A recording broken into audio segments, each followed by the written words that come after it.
I had a very bizarre thing crop up in my life recently that I want to talk about because it hooks into understanding this material, the what it is that emerges from inside of us. We get triggered and something happens and you think, my God, what is that? And that's something that happened to me recently. And I want to talk about it because everything's okay and I'm open about it. I think that this is what we're looking for in this material that is nested there. I've spent a lot of time showing or working on trying to find how it's been nested in. But at the end of the day, it teaches lessons on how to heal. And so once in a while, I'll jump on a campfire chat here and we'll just talk about life experiences and ponder things and try to figure it out. My name is Dan Paulson. Welcome to the channel. Okay, here's how this began. And where this is going to go actually is the psychological trauma that we might get from in utero. There is evidence now in psychological studies. I won't get into all of this. Can fetus sense mother's psychological state? Study says yes. How does mother's psychological state affect the fetus? Stress, anxiety, depression levels impact the child's development with long-term lasting consequences. There is currently evidence now to suggest there's been enough studies done to see that people that have had something happen before they were born, and then later on they've got issues and they didn't have any experiences in life that would account for what their pain is. It had to be somehow something that came from while they were developing. I'm just speculating here that the mother's state is, as the child, infant's brain is developing, that all of that is becoming a part of the child as well, and in some way. And it seems to be that might be the case. My own experience in this case says yes. So here's how it ended up.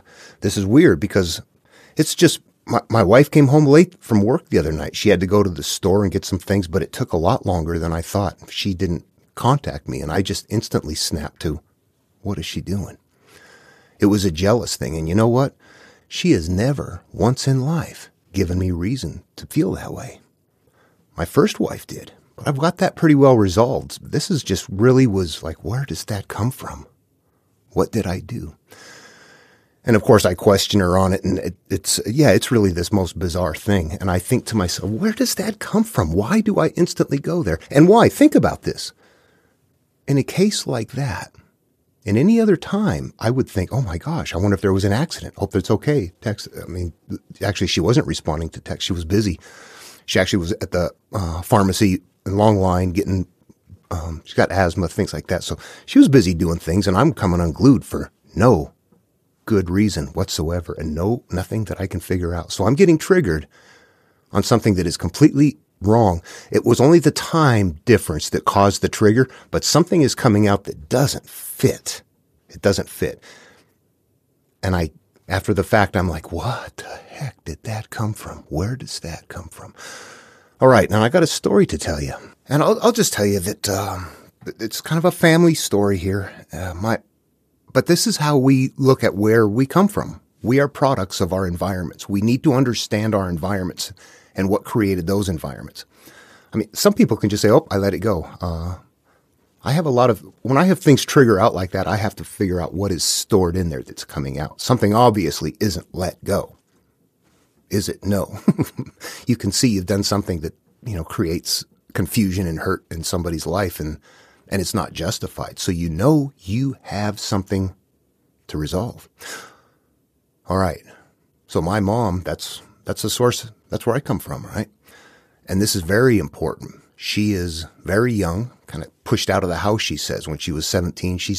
Her terms were she was just another mouth to feed, and they wanted to get rid of her. So the first man that took interest in her, they said, yeah, get married and go. Anyway, his name was Lawrence Francis Howe. He was an alcoholic, a smoker, and he didn't end up holding down a job. He abused my mom. She would go to work. They had a son named Larry, Lawrence Francis Howe II. Larry was named after our biological father. But he became, and I'm fortunate that my mom leveled with me at some point in life before she passed away. I'm very glad that I was able to get this information from her. It's incredibly important to me.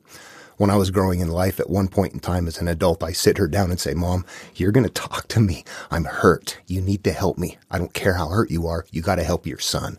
That was the only way I could get her to talk.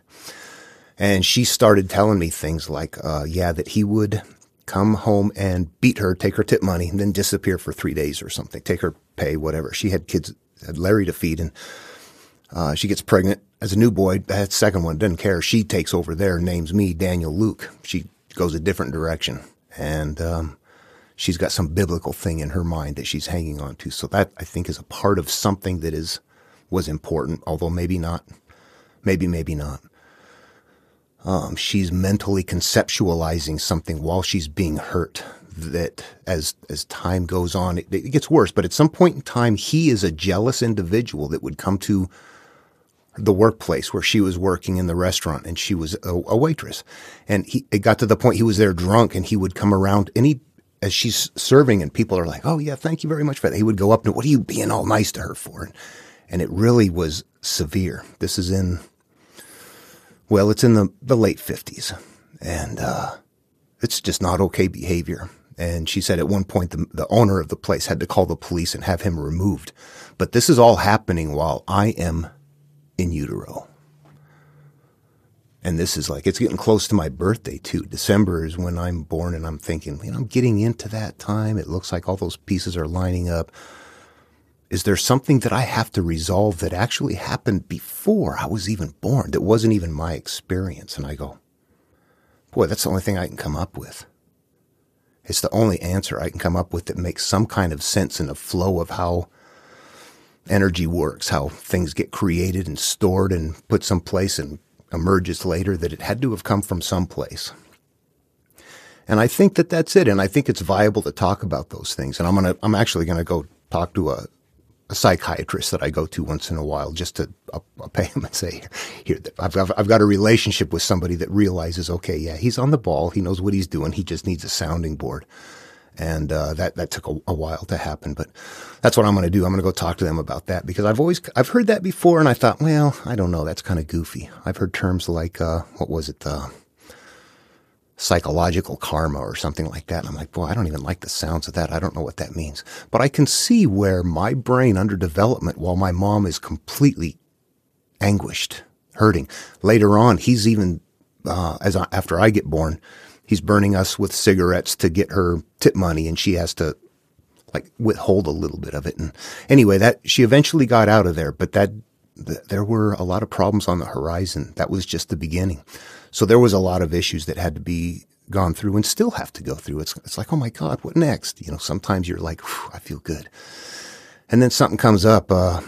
Maybe years go by and nothing happens. And then you're just in a certain kind of a relationship that has a trigger that you're like, boom, that'll emerge it. You had this stuff in there that was never going to show up until the right thing happened. Well, so then, as I look at it, I realize my biological father, is screwing around, trying to hide it, lie, cheat, steal, accuses my mom of the very thing that he is doing when she's not doing that.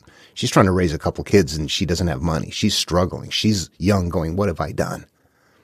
Wasn't ready for this. Here we are. We see that behavior happen in people. We see that we can get handed things that was someone's experience that later becomes our experience. My first wife did, we had a lot of issues, but the fidelity was one. She got pregnant by somebody else. So there were definite things that came about. I've got everything resolved there. I was a drunk, so yeah. We have to resolve these things, but I think that we do so by looking at them and examining them and trying to be emotionally detached from them. This is an example of that higher being looking at the lower being and going, wow, what's going on there? Let's go take a look. Is there somebody in there? Hey, little uterus, do you have problems? Do you see what was happening here? Your mom was in a bad situation and you were emerging from that. But nobody was doing anything directly to hurt you or anything like that. You get a chance to exist, and you get a chance to learn that. You get a chance to emerge from that. So thank everybody that gave you an opportunity to exist. And, you want to fix the things that hurt you. And if they show up, yeah, they're in you. They're wired up in here, whether we can see them or not. Wanting to see them is important if you want to heal. Denying them is what keeps them in place. Honestly, I want to resolve everything in my past. I want to see this stuff. I want it to, if there's something in there that's hurting me, I want it to emerge and I want to see it. But anyway, I guess I just wanted to talk about that in this video. It's I don't know how, I don't think many, well, I think people that are hurt have got these issues. We come from hurt places. We tend to think that we're victims, but you know what? We're in a chain of events, and we have to see that, and we have to learn how to break that chain and get out of it. We have to see that there's a flow, that it's not just about me, that it was about my mom and about somebody else, and that this is coming to me, and I go, oh, I get it. I understand now how to extract myself from it because I can see how it functions. I think if we go through it analytically like that it actually helps us see it, and it loses its charge. That's how we heal. I'm not sure how to put this part. I feel fortunate to have learned it, as much as it's tragic. You know, when my mom did get pushed out at 17, that wasn't the start of her problems. She was whipped and abused as a child and told all the things that I remember very clearly. You're never going to amount to anything. You're stupid. You're worthless. That's what she was told, and I know why. I know that because that's what she passed along to us. She couldn't manage the things that were inside of her. So what happens? They perpetuate. They're weeds in the garden that will continue to grow season after season.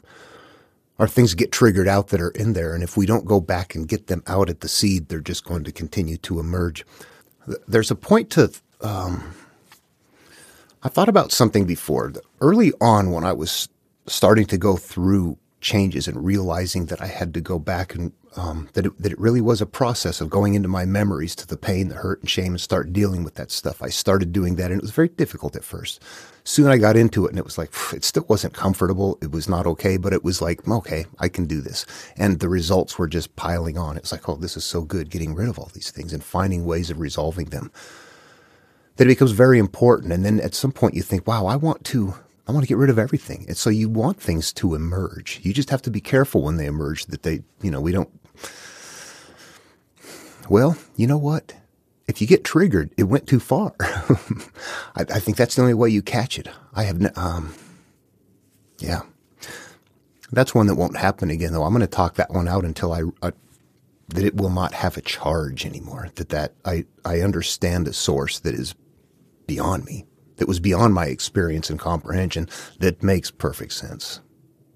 Well, anyway, I just wanted to talk about that, and I think a lot of people have similar experiences, and that there are things that we need to just, the more we're out in the open about it, the easier it is to heal. The more we keep it buried, the worse it is. Honestly, open, honest communications, keep it inside, tough it out, that's the worst thing possible. The tough can talk it out. The weak can't. Love one another. See you in the next video.